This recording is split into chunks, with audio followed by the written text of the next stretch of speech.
خوش آمدید اس ایکسپلینر میں۔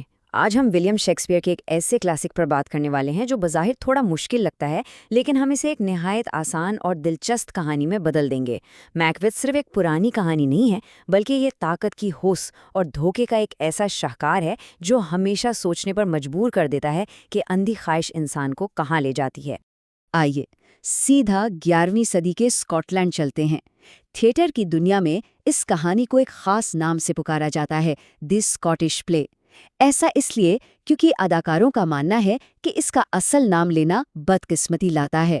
تو اس پراسرار کہانی کا آغاز یہیں سے ہوتا ہے۔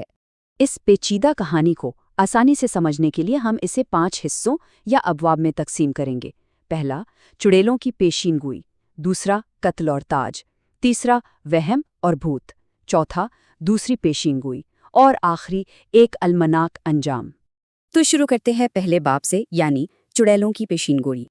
اب یہاں جو چیز سب سے زیادہ دلچسپ ہے وہ ان 2 آرمی جنرلز میکبیتھ اور بینکو کو ملنے والی بالکل مختلف قسمتیں ہیں۔ ایک طرف میکبیتھ کو خوشخبری ملتی ہے کہ وہ سیدھا بادشاہ بننے والا ہے، لیکن دوسری طرف بینکو سے کہا جاتا ہے کہ وہ خود تو نہیں پر اس کی نسل سے بادشاہ ضرور پیدا ہوں گے۔ بس پھر کیا تھا، یہ بات میکبیتھ کے اندر ایسی آگ لگا دیتی ہے جو وہ فوراً اپنی ظالم بیوی لیڈی میکبیتھ کے ساتھ شیئر کرتا ہے۔ اور یہیں سے ہم کہانی کے دوسرے باب میں داخل ہوتے ہیں، جہاں قتل ہوتا ہے اور تاج چھینا جاتا ہے۔ جب میکبیتھ تھوڑا گھبراتا ہے اور ہچکچاتا ہے تو لیڈی میکبیتھ اس کی اس بزدلی پر شدید غصہ کرتی ہے اور ایک خوفناک منصوبہ بناتی ہے۔ منصوبہ کیا تھا؟ پہلے سٹیپ میں محافظوں کو نشہ آور شراب پلا کر بے ہوش کرنا، دوسرے میں میکبیتھ کے ہاتھوں بادشاہ ڈنکن کا قتل، اور تیسرے سٹیپ میں انہی خون آلود خنجروں کو وہاں چھوڑ کر بے گناہ محافظوں پر الزام ڈال دینا۔ ایک دم پرفیکٹ اور خطرناک پلان۔ اب یہاں ایک اہم ٹویسٹ آتا ہے۔ میکبیتھ کامیابی سے قتل کر کے اور ان گارڈز کو مار کر سب کی ہمدردی اور تاج تو حاصل کر لیتا ہے، لیکن اصلی شہزادے یعنی ڈنکن کے بیٹے میلکم اور ڈونل بین وہاں سے بچ نکلنے میں کامیاب ہو جاتے ہیں۔ انہیں اندازہ ہو جاتا ہے کہ اگلے نشانے وہی ہیں، اور یہی ان کا بچ نکلنا آگے چل کر کہانی کو پوری طرح بدل دیتا ہے۔ چلتے ہیں تیسرے باب کی طرف، جو پورا کا پورا وہم، خوف اور بھوتوں کے حوالے سے ہے۔ نیا بادشاہ بننے کے بعد میکبیتھ کو چین نہیں ملتا۔ اس کے دماغ میں چڑیلوں کی وہ بات گونج رہی تھی کہ بینکو کی نسل سے بادشاہ آئیں گے۔ اپنے تاج کو بچانے کے لیے وہ ایک ہٹ لسٹ تیار کرتا ہے۔ ڈنکن تو مارا گیا، اب باری تھی اس کے دوست بینکو کی۔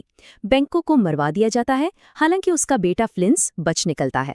اور پھر حد تو تب ہوتی ہے جب وہ میکڈف کے معصوم خاندان کو بھی بے دردی سے قتل کروا دیتا ہے۔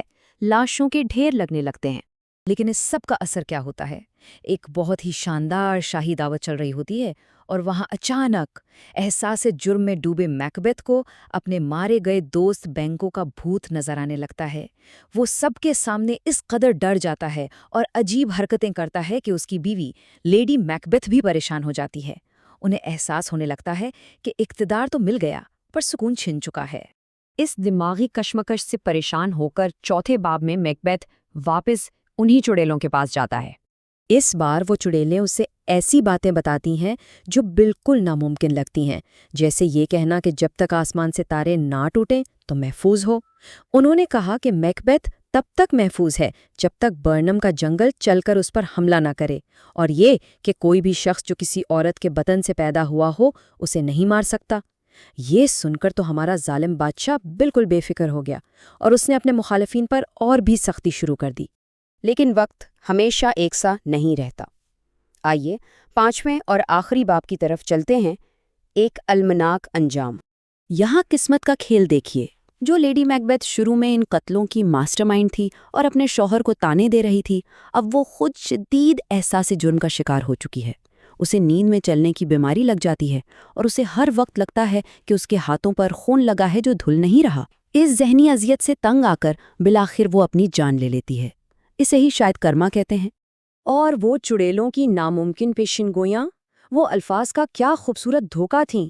جنگل کا چل کر آنا بظاہر تو ناممکن تھا، لیکن ریالٹی میں کیا ہوا؟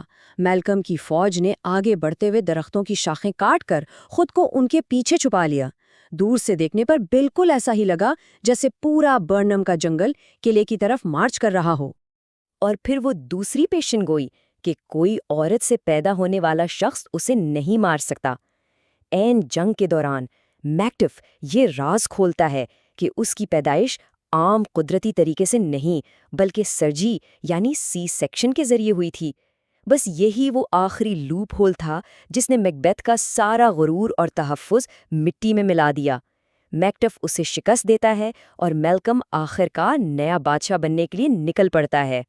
اگر اس پورے سفر پر نظر ڈالیں تو یہ دیکھ کر حیرت ہوتی ہے کہ کتنی تیزی سے یہ سب کچھ ہوا۔ ایک نہایت عزت دار اور بہادر فوجی جنرل جو بادشاہ بنا اور پھر اپنی دھوکے بازی اور ہوس کی وجہ سے اتنی ہی تیزی سے زمین بوس ہو کر ایک شکست خوردہ اور تنہا ظالم کے طور پر مارا گیا۔ اس ایکسپلینر کے آخر میں یہ کہانی ہمیں ایک بہت ہی اہم اور گہرے سوال کے ساتھ چھوڑ جاتی ہے۔ سوچیں ذرا، کیا میکبیتھ شروع سے ہی تباہی کے لیے بنا تھا؟ کیا وہ صرف ان چڑیلوں کے ہاتھوں کی کٹھ پتلی تھا؟ یا پھر اس کی یہ تباہی اس کی اپنی اندھی بے لگام خواہشوں کا نتیجہ تھی؟ ان سب موتوں کا اصلی قصوروار آخر کون ہے؟ یہی وہ سوال ہے جو صدیوں بعد آج بھی اتنا ہی زندہ ہے۔